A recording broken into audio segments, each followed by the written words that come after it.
పశ్చిమ గోదావరి జిల్లా పాలకొల్లు నియోజకవర్గానికి సంబంధించి యలమంచిలి మండలంలో ఉన్న గోదావరి నదీ పరివాహక ప్రాంతం ఏటుగొట్లు గతంలో మరమ్మతులకు గురయ్యాయి. అయితే గోదావరి ప్రవాహం ఎక్కువ వచ్చిన సమయంలో ఆ గట్టు మీద ఉన్న స్థానికులందరూ కూడా భయభ్రాంతులకు గురయ్యేవారు. అయితే దీంట్లో కోట్లాది రూపాయలు వెచ్చించి ఇప్పుడు మంత్రి రామానాయుడు ఆ ఏటిగొట్లను పటిష్టం చేసే పనులు కూడా చురుగ్గా సాగుతున్నాయి. ఇదంతా బాగానే ఉన్నా ఏదైతే ఆ పనులు కొనసాగుతున్న 2 కిలోమీటర్ల దూరంలోనే బొండుమట్టి పేరుతో దాదాపు రాత్రి వేళల్లో ట్రాక్టర్ల ట్రక్కుల్లో ఈ విధంగా బొండుమట్టిని ఇక్కడి నుంచి తరలించేస్తున్నారు. మనం చూసుకోవచ్చు.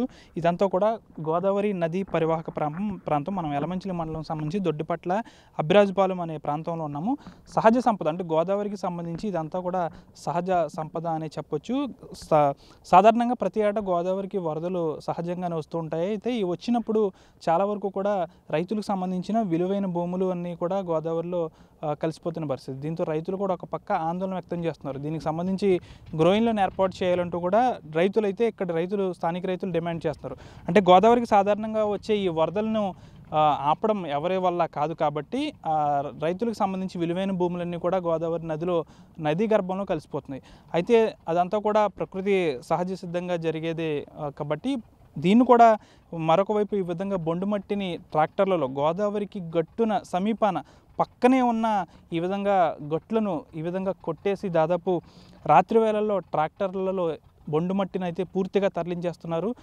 గోదావరి నదికి వరదలు వచ్చిన సమయంలో ఇదంతా కూడా ఇలా చేయడం పట్ల మరింతగా చాలా ఇబ్బందులకు గురయ్యే అవకాశం ఉంటుంది. ఒక పక్కన కోట్లాది రూపాయలతో ఏటిగొట్లను పటిష్టం చేసే పనుల్లో మంత్రి నిమ్మల రామానాయుడు నిమగ్నమై ఉంటే స్థానిక నాయకులు కొంతమంది మాత్రం ఇక్కడ గోదావరికి ఉన్న ఈ పరివాహక ప్రాంతంలో ఉన్న గొట్లను బొండుమట్టి పేరుతో పెద్ద ఎత్తున తరలించుకుపోతున్నారు. అయితే దీనికి సంబంధించి పంచాయతీకి సంబంధించి పనులకు మేము తీసుకువెళ్తున్నామని ఒక కారణం చూపించి దాదాపు రాత్రి వేళల్లో కూడా ఈ విధంగా ఈ బొండుమట్టిని అయితే కొన్ని పనులకు పెద్ద ఎత్తున తరలించుకుపోతున్నారు. మనం విజువల్స్లో క్లారిటీగా చూడొచ్చు. ఇదంతా కూడా గోదావరికి సంబంధించి నది పక్కనే ఉన్న ప్రాంతం అయినప్పటికీ కూడా దీన్ని ఈ విధంగా బొండుమట్టిని ఈ విధంగా తరలించుకుపోతుంటే స్థానిక పంచాయతీ సిబ్బంది కూడా ఎక్కడ కూడా కన్నెత్తి చూడని పరిస్థితి.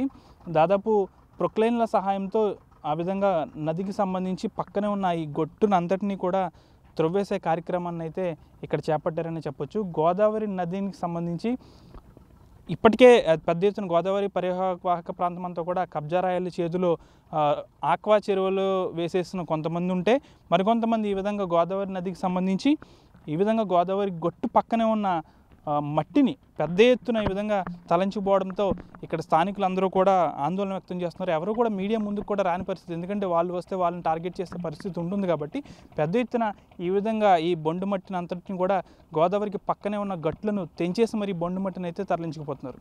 పంచాయతీ సిబ్బంది అయితే అసలు కనుచూపు మేరలో కూడా ఇక్కడికి వచ్చి కనీసం ఎక్కడ కూడా చర్యలు చేయడం లేదు. కనీసం హెచ్చరిక బోర్డులను కూడా ఏర్పాటు చేయట్లేదు. అయితే దీనిపై రైతులు ఇక్కడ స్థానికులు కూడా ఆందోళన వ్యక్తం చేస్తున్నారు. ఈ బొండుమట్టి తరలింపును అడ్డుకోవాలని అయితే పంచాయతీ సిబ్బంది అయితే కోరుతున్నారు. వీడియో జర్నలిస్ట్ శేఖర్తో మన జార్టీవీ యలమంచిలి మండలం దొడ్డిపట్ల గ్రామం నుంచి.